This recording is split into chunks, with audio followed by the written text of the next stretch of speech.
Hello friends, तो आप सभी का स्वागत है हमारे यूट्यूब चैनल में।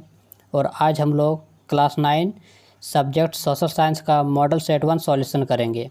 तो आइए स्टार्ट करते हैं।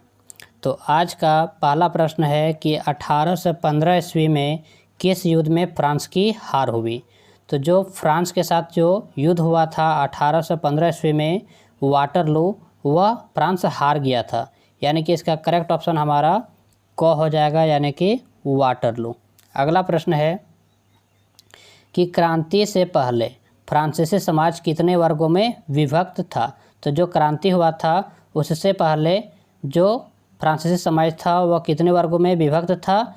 तो वह 3 वर्गों में विभक्त था। कितना में? 3 वर्गों में, यानी कि इसका करेक्ट ऑप्शन हो गया ख है। चर्च के विशेष कार्य को करने वाले व्यक्तियों के समूह को क्या कहा जाता था। तो उसे पादरी वर्ग कहा जाता था। उसे पादरी वर्ग कहा जाता है, यानी कि ऑप्शन गो हमारा करेक्ट आंसर हुआ। अगला प्रश्न है कि फ्रांस का संविधान किस वर्ष बना। तो जो फ्रांस का संविधान था वह किस वर्ष बना। तो वह इसका ऑप्शन है करेक्ट ऑप्शन गो, यानी कि 1791 ईस्वी में बना था। तो इसका करेक्ट आंसर ये रहा हमारा। अगला प्रश्न है फ्रांस में 1793 से 1794 के मध्य के काल को किस नाम से जाना जाता है। तो उसे आतंक के नाम से जाना जाता है, यानी आतंक का राज्य के नाम से जाना जाता है। अगला प्रश्न है कि 1917 से पूर्व रूस पर किसका शासन था। तो जो 1917 था इससे पहले रूस में कौन शासन कर रहा था।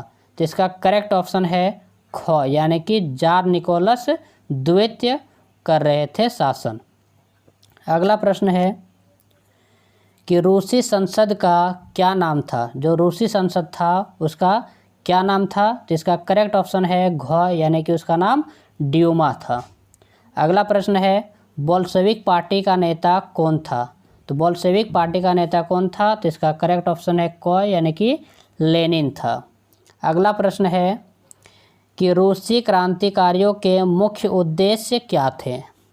तो इसका जो ऑप्शन है यहाँ पर है हमारे पास कि प्रथम विश्व युद्ध से रूस को हटाना,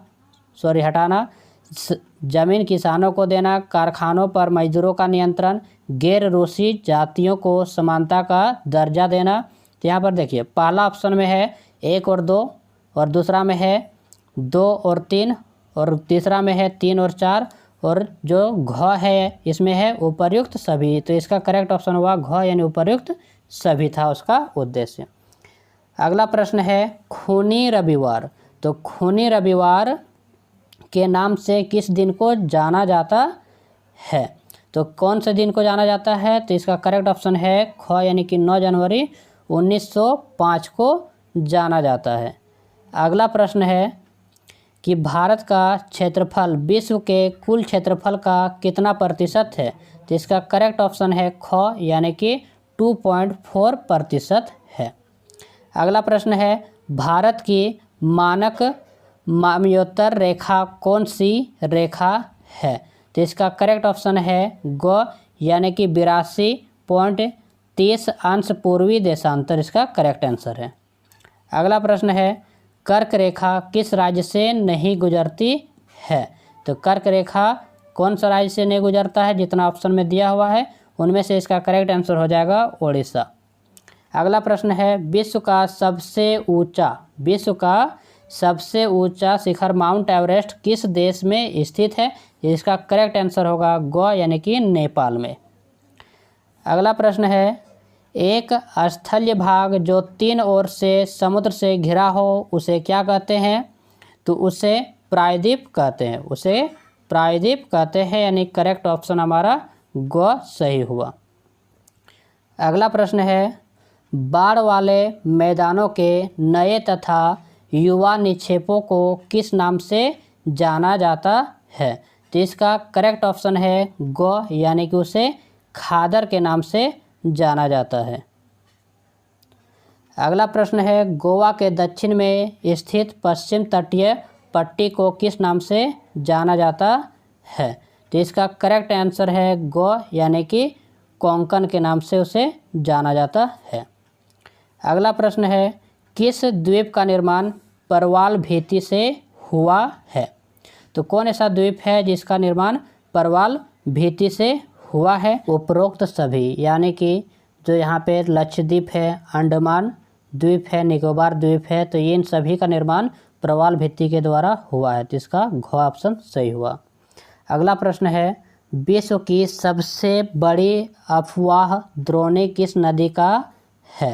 इसका करेक्ट ऑप्शन हो जाएगा क, यानी कि अमेजन है। इसका करेक्ट ऑप्शन क हुआ इसका। अगला प्रश्न है कि कौन सी नदी अरब सागर में गिरती है? तो कौन सी नदी अरब सागर में गिरती है? तो ये नर्मदा है, यानी कि ऑप्शन ग हमारा करेक्ट आंसर हुआ। अगला प्रश्न है कि लमपुर लिखा हुआ यानी पालमपुर होगा, तो पालमपुर गांव की कितनी प्रतिशत जनसंख्या अपनी आजीविका के लिए कृषि पर आश्रित है? तो इसका करेक्ट आंसर हो जाएगा ग, यानी कि 75%। अगला प्रश्न है 22 नंबर की खरीफ फसल की अवधि क्या है? जो खरीफ फसल है इसका अवधि क्या है? तो इसका अवधि होता है जून से अक्टूबर, जून से अक्टूबर, यानी ऑप्शन को हमारा सही आंसर हुआ। अगला प्रश्न है हरित क्रांति का संबंध है, तो जो हरित क्रांति होता है उसका संबंध किससे है?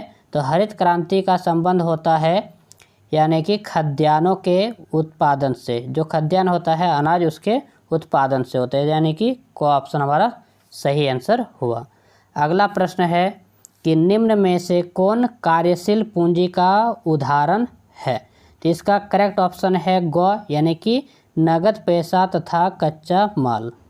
अगला प्रश्न है कि निम्नलिखित में से कौन एक गैर कृषि क्रिया है? तो कौन सा ऐसा है इसमें जो गैर कृषि क्रिया है? इसका करेक्ट ऑप्शन हो जाएगा घ, यानी कि खाद एवं बीज की बिक्री। ये हमारा करेक्ट आंसर हुआ और ये मिस्टेक से ग ऑप्शन लिखा गया है, ये घ ऑप्शन होता। अगला प्रश्न है कि नीचे दिए गए कथनों को ध्यानपूर्वक पढ़िए। पहला कथन है कि जब मानव संसाधन को शिक्षा तथा स्वास्थ्य के द्वारा विकसित किया जाता है तब इसे मानव पूंजी निर्माण कहते हैं। और दूसरा कथन है मानव पूंजी में निवेश भौतिक पूंजी की भांति ही प्रतिफल प्रदान करता है। तो पहला ऑप्शन है कि केवल कथन 1 सही है, तो दूसरा है केवल कथन 2 सही है, तीसरा है कि कथन 1 और 2 दोनों सही है, और चौथा है कि कथन 1 और 2 यानी कि दोनों का दोनों क्या है? गलत है। तो इसका करेक्ट आंसर है कि ये दोनों का दोनों कथन क्या है? सही है, यानी कि ऑप्शन को हमारा सही आंसर हुआ।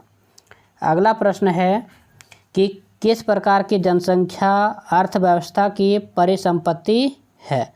तो किस प्रकार की जनसंख्या है? तो इसका करेक्ट ऑप्शन है क, यानी कि शिक्षित एवं स्वस्थ जनसंख्या। अगला प्रश्न है कि नीचे दिए गए कथनों में से कौन सा कथन बेरोजगारी को सही तरीके से परिभाषित करता है?